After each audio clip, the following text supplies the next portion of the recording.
সালামুন আলাইকুম তিবিতুম মুবারাকাতান তয়্যিবা রব্বি আউযু বিকা মিন হামাযাতিশ শায়াতিন ওয়া আউযু বিকা রব্বি আইয়াহদুরুন ক্বালু সুবহানাকা লা ইলমা লানা ইল্লা মা 'আল্লামতানা ইন্নাকা আনতাল আলিমুল হাকিম সুবহানা রাব্বিকা রাব্বিল ইজ্জাতি আম্মা ইয়াসিফুন ওয়া সালামুন আলাল মুরসালিন আলহামদুলিল্লাহি রাব্বিল আলামিন।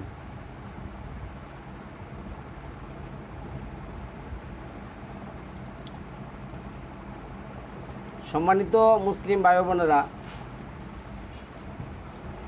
আজকে আমরা আল কোরআন ভিত্তিক প্রচলিত মোল্লা সমাজের একটা বিতর্কের নিরসন আল কোরআন থেকে দেখব।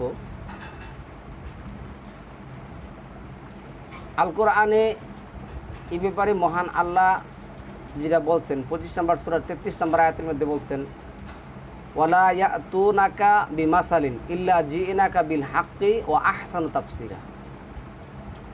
যখনই কোনো সমস্যা তোমাদের কাছে উপস্থিত হবে, জিনাকা বিল হাক, আমি তার চেয়ে উত্তম সমাধান নিয়ে তোমাদের কাছে হাজির হব। প্রচলিত মোল্লাদের তর্কটা হলো, মুহাম্মদ নবী কখন থেকে, ওহী কত বছরে পেয়েছেন,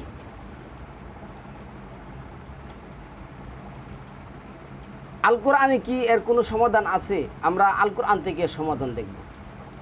যেহেতু মহান আল্লাহ যে বলছেন ওয়াস্তাকিম কামা উমিরতা ওমান তাবা মাআকা, হে নবী তোমাকে যেভাবে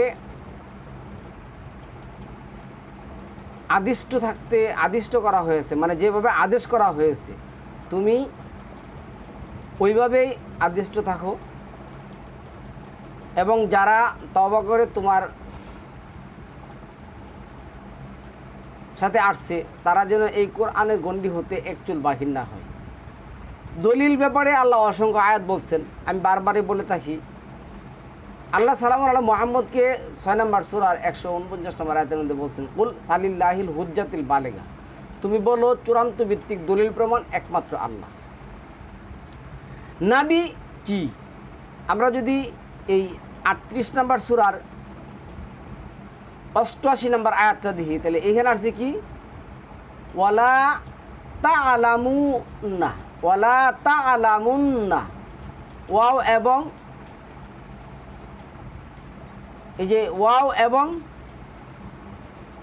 তা'লামুন্না, এটা বহু বছর আসছে, এবং তোমরা অবশ্যই জানবে, তা'লাম ইয়া আলাম মূল অক্ষর আইন লাম মিম। আচ্ছা, তোমরা অবশ্যই জানবে,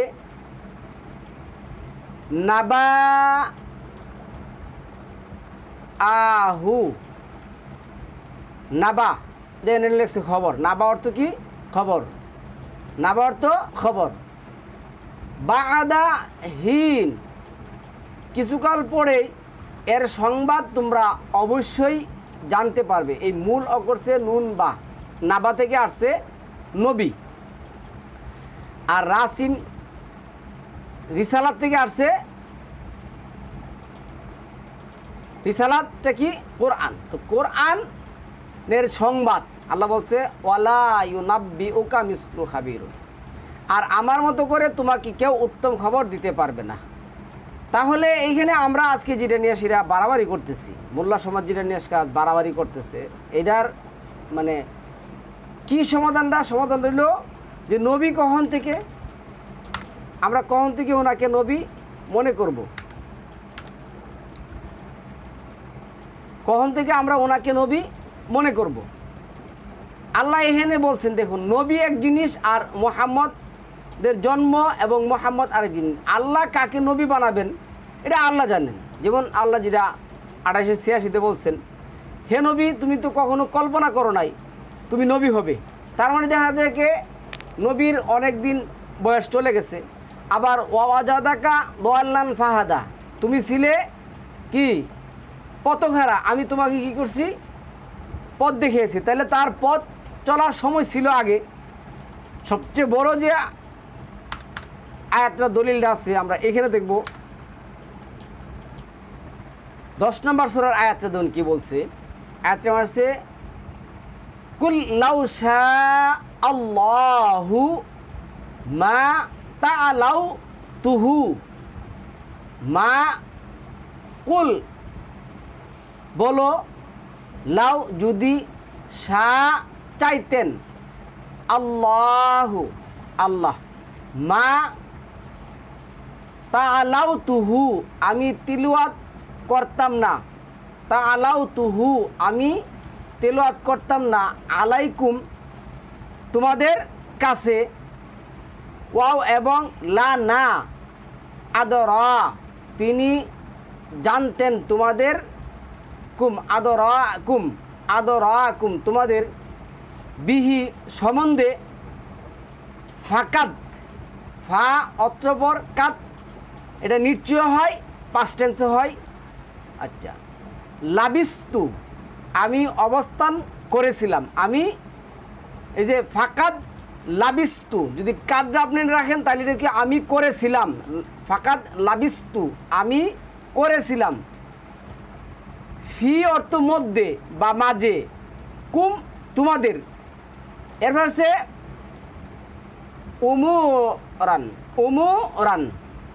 উমরান অর্থ হলো বয়স এক বয়স মিন থেকে কাবলিহি পূর্বে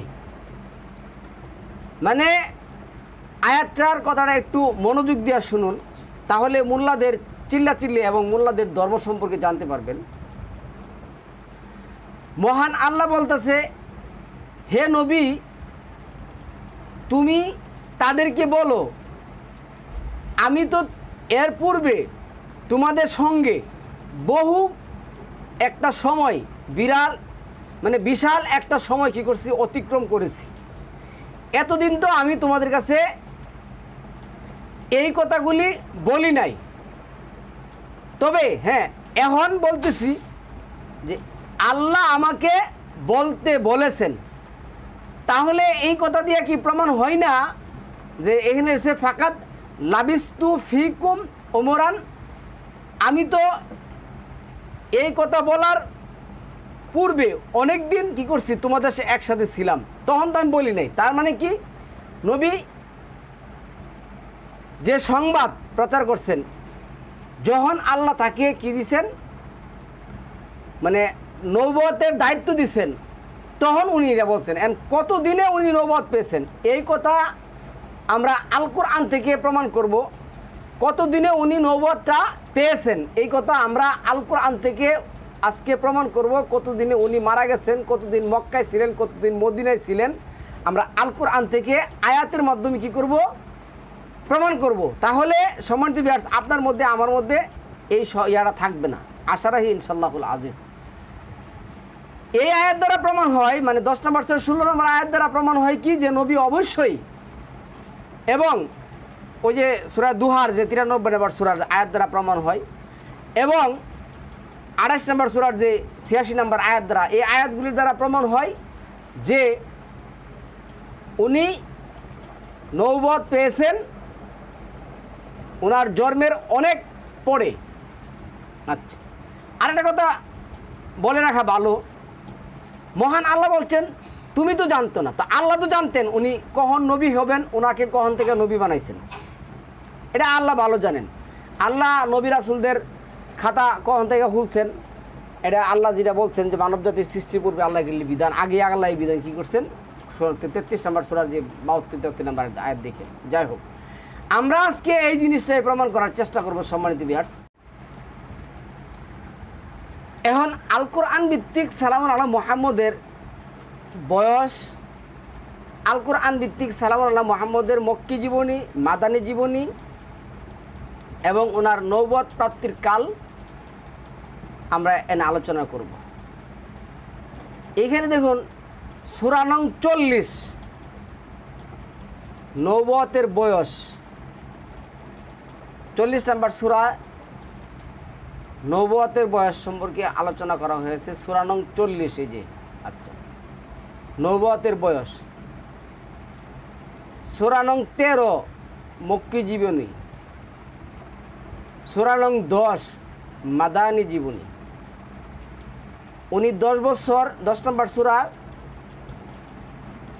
মাদানী জীবন, 13 নম্বর সূরা মক্কি জীবন, 40 নং সূরার নবুয়তের বয়স। এই যে 10 নম্বর সূরা 46, এইখানে অক্ষর 46টি যে আয়াত আসছে গেল। নবীর মৃত্যুর কথা স্মরণ করিয়ে দেন এই 10-এর 46-এ, 10 নম্বর সূরার 46, এইখানে আমরা 46 রাখলাম।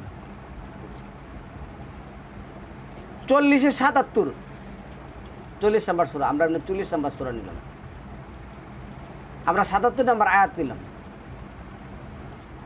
13 নম্বর সূরার 40, এই যে 13 নম্বর সূরা, 13 নম্বর সূরা নিলাম, তাহলে 40, 13, আচ্ছা নিলাম। এই যে 40 নম্বর আয়াত, 13 নম্বর সূরার 40 নম্বর আয়াত। এখানে আসুন আমরা একটু দেখি। এই যে দেখুন 13 নম্বর সূরার 40 নম্বর আয়াতের মধ্যে, আমি তাদেরকে যে শাস্তি দেওয়ার ওয়াদা করেছি তার কিছুই যদি তোমাদেরকে দেখাই কিংবা দেখানোর পূর্বেই তোমার মৃত্যু ঘটাই, তোমার দায়িত্ব হলো প্রচার করে দেওয়া আর হিসাব নেওয়ার কাজ হলো আমার। তাহলে এইখানে সালামুন আল্লাহ মৃত্যুর আলোচনা করা হয়েছে 13-40, তাহলে আমরা 13-40 নিলাম।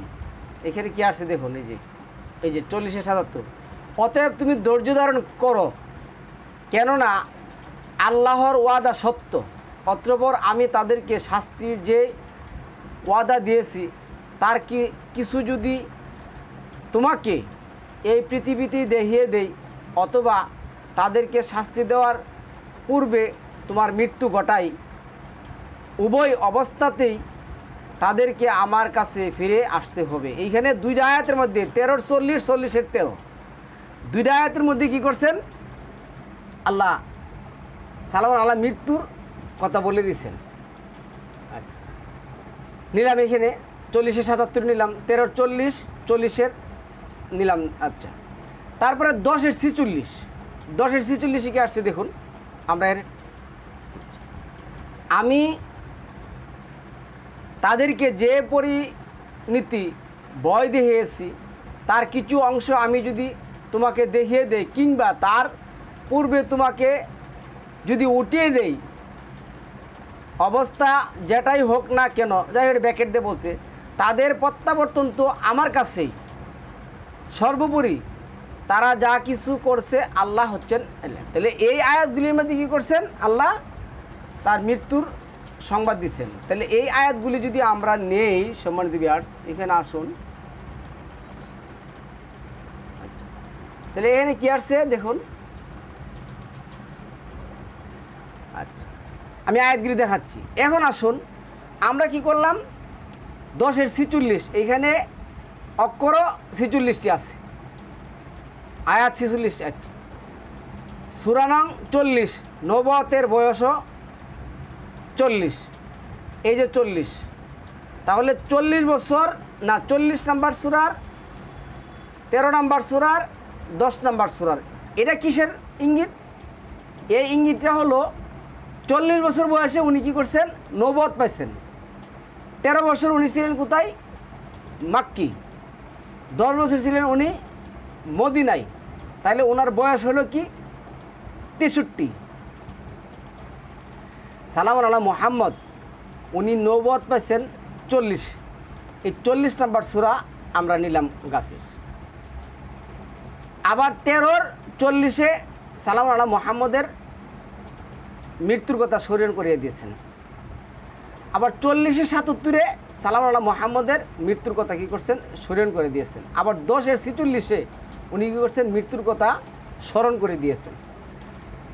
এখন আমাদের কথা হলো কি, এই যে 40 বছর বয়সে ওনার নবুয়ত, 40 নম্বর সূরায় আমরা নিলাম। 13 বছর বয়স উনি মাক্কি, আমরা 13 নম্বর সূরা নিলাম। এবং 13 নম্বর সূরার 40 নম্বর আয়াতের মধ্যে ওনার কী করছে, মৃত্যুর কথা স্মরণ করে দিয়েছে। আবার 40 নম্বর সূরা 77-এ ওনার মৃত্যুর কথা কী করছেন, স্মরণ করে দিয়েছেন। আবার 10 নম্বর সূরা 46-এ একই কথা আসছে। তাহলে এখন 13-40, 10-এর 46, এই তিনটি আয়াতের মধ্যে নবীজির মৃত্যুর কথা স্মরণ করিয়ে দেন। এই যে 13-র 40, 10-এর 46, 40-এর 77, এই 3টা আয়াতের মধ্যে আল্লাহ কী করছে? মৃত্যুর কথা স্মরণ করে দেন। তাহলে আমরা যদি 40 নেই, 13 নেই, 10 নেই, তাহলে 40, 13, 10, তাহলে 40 বছর বয়সে উনি নবুয়ত পাইছেন, 13 বছর বয়সে উনি মক্কি ছিলেন, 10 বছর বয়স উনি মাদানে ছিলেন, এই হলো ওনার 63 বছর বয়স। তাহলে হিসাবে আমাদের সম্মানিত ভিউয়ার্স কী করতে হয় না? কোরআনের বাহিরে যেতে হয় না। আমি এই জিনিসটাই আপনাদের সামনে প্রমাণ করার চেষ্টা করলাম। আজকে দেখুন এই প্রচলিত মোল্লা সমাজ আপনাদের সামনে, আমাদের সামনে কিচ্ছা কাহিনী করা শুরু করে। তাছাড়া আরেকটা প্রচলিত হিসাব আছে। প্রচলিত হিসাব কি? তারা বলে কি জানেন? যে সাল্লাল্লাহু মুহাম্মদ 570 খ্রিস্টাব্দে উনি জন্মগ্রহণ করছেন। তো 40 বছরে যদি উনি কি করেন? নবুয়ত পেয়ে থাকেন, তাইলে উনি 610 খ্রিস্টাব্দে উনি কী করছেন? নবুয়ত পাইছেন। তো 610 খ্রিস্টাব্দ আর হইল না 40, এখন 610 খ্রিস্টাব্দে যদি উনি নবুয়ত পেয়ে থাকেন, তাহলে 40 আর হইল 570 আর 40, এই লোক তো 610। তো 610 যদি উনি নবুয়ত পেয়ে থাকেন, তাহলে 13 বছর উনি মক্কায় ছিলেন, তাহলে হইল 10 বছর উনি মদিনায় ছিলেন। আচ্ছা, এখন আপনি যোগ করুন 613, 10 আর 13, 23 আর হলো 40, এই হলো 63। তাহলে উনি 570 খ্রিস্টাব্দে জন্মগ্রহণ করছেন, 10 বছর 13 বছর উনি মক্কায় ছিলেন, তাইলে 610 মানে 570 আর হলো 40-এ, 40 বছর 70 আর 40-এ কত? 500, 610, 610 আর 13, 623, 623 আর 10-এ 633, তাহলে উনি 63 বছর পাইছেন। এটা মানে প্রচলিত হিসাবে আসে। এই কিসের জন্য ওরা কি নিয়ে দরবার করে, কি নিয়ে আসে ওরা মারামারি করে, মহান আল্লাহ ভালো জানে। কেননা আমরা কোরআন থেকে আমরা ভালো করে জানতে পারলাম যে সালামুন আলা মুহাম্মদের 40 বছরের হিসাবটা, 40 বছরের হিসাবটা কি? এখানে আসুন 40 নম্বর সূরা 77 নম্বর আয়াত, 13 নম্বর সূরার 40 নম্বর আয়াত, 10 নম্বর সূরার 46 নম্বর আয়াত, 1টা 2টা 3টা, এই 40 নম্বর সূরা নিলাম, 13 নম্বর সূরা নিলাম, আর হলো কি 10 নম্বর সূরা নিলাম। তাহলে 40, 13, 10 এলো 63। আর উনি জীবনও পাইছেন, হায়াতও পাইছেন 63। 77, 40-এর 77, 13-র 40, 10-এর 46, এই 3টি আয়াতে ওনার কী করছেন? মৃত্যুর সংবাদ স্মরণ করে দিয়েছেন। তাহলে এইখানে আমরা আল কোরআন ভিত্তিক সালামুন আলা মুহাম্মদের নবুয়ত কাল, সালামুন আলা মুহাম্মদের মক্কি জীবন, মাদানী জীবন, সালামুন আলা মুহাম্মদের এই মক্কি জীবন, মাদানী জীবন এবং সালামুন আলা মুহাম্মদের মৃত্যুর সময় আমরা পাওয়া যায়। আমরা কোরআনের বাহিরে আমাদের যেতে হবে না। আশা রাখি সম্মানিত ভিউয়ার্স আল কোরআন ভিত্তিক এই জিনিসগুলির সমাধান করার চেষ্টা করবেন। সালামুন আলাইকুম, তিবিত মুবারাকাতুন তৈয়িবা।